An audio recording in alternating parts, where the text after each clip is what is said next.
La Belgique, cancre de la classe climatique européenne, Inter-Environnement Wallonie. La Belgique est le cancre de la classe climatique européenne, dénonce mardi Inter-Environnement Wallonie. La fédération réagit au nouveau rapport du collectif Climate Action Network Europe, qui porte sur l'ensemble des stratégies prévues d'ici 2030 par les États membres de l'Union européenne pour respecter l'accord de Paris. Avec son objectif de réduire ses émissions de gaz à effet de serre de 35% en 2030, la Belgique n'est pas sur une trajectoire de décarbonation de son économie à l'horizon 2050.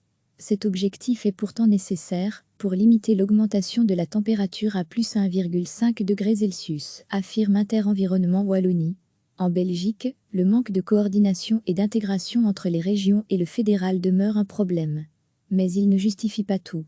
Le rapport rappelle notamment le manque de volonté d'avancer sur le BABA en la matière, comme la fin du régime des voitures de société ou la mise en œuvre d'une fiscalité environnementale, souligne Arnaud Collignon, chargé de mission énergie au sein de la fédération. Le rapport du collectif Climate Action Network indique également que l'objectif de couvrir 17,5% de la consommation énergétique avec des énergies renouvelables est bien en deçà de la recommandation faite par la Commission qui préconisait un objectif aux alentours de 25%. Non seulement l'objectif est très faible mais surtout, la Belgique compte faire massivement appel aux agrocarburants en 2030, alors qu'on sait que leur impact sur l'environnement ou sur la sécurité alimentaire est catastrophique, réagit M. Collignon. Mais c'est surtout en matière d'efficacité énergétique que la Belgique semble décevoir. Elle est le seul pays de l'Union européenne à avoir tout simplement diminué son objectif d'efficacité énergétique entre le projet de plan climat déposé en 2018 et le plan final rendu fin 2019. Et ce alors qu'il était déjà considéré comme bien trop faible par les autorités européennes. Dans certains secteurs comme l'industrie, notre pays prévoit carrément une augmentation de la consommation d'énergie en 2025, s'étonne M. Collignon. Ce dernier estime que la période de reconstruction à la suite de la pandémie mondiale pourrait être l'occasion de mettre l'environnement et le changement climatique au cœur des stratégies économiques belges à l'avenir. Belga. La Belgique est le cancre de la classe climatique européenne, dénonce mardi Inter-Environnement Wallonie. La fédération réagit au nouveau rapport du collectif Climate Action Network Europe, qui porte sur l'ensemble des stratégies prévues d'ici 2030 par les États membres de l'Union européenne pour respecter l'accord de Paris. Avec son objectif de réduire ses émissions de gaz à effet de serre de 35% en 2030, la Belgique n'est pas sur une trajectoire de décarbonation de son économie à l'horizon 2050. Cet objectif est pourtant nécessaire pour limiter l'augmentation de la température à plus 1,5 degrés Celsius, affirme Inter-Environnement Wallonie. En Belgique, le manque de coordination et d'intégration entre les régions et le fédéral demeure un problème. Mais il ne justifie pas tout.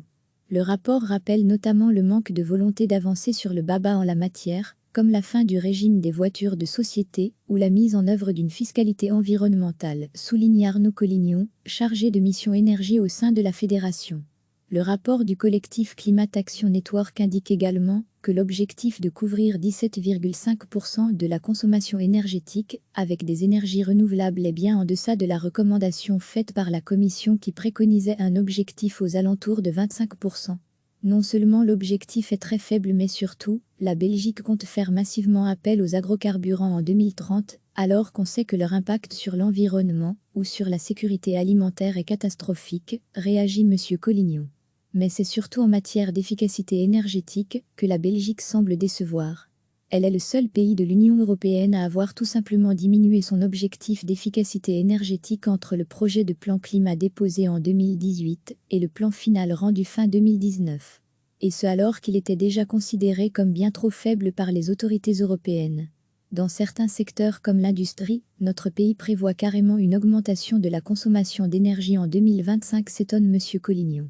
Ce dernier estime que la période de reconstruction à la suite de la pandémie mondiale pourrait être l'occasion de mettre l'environnement et le changement climatique au cœur des stratégies économiques belges à l'avenir. Belga. Cliquez sur s'abonner pour recevoir les dernières nouvelles.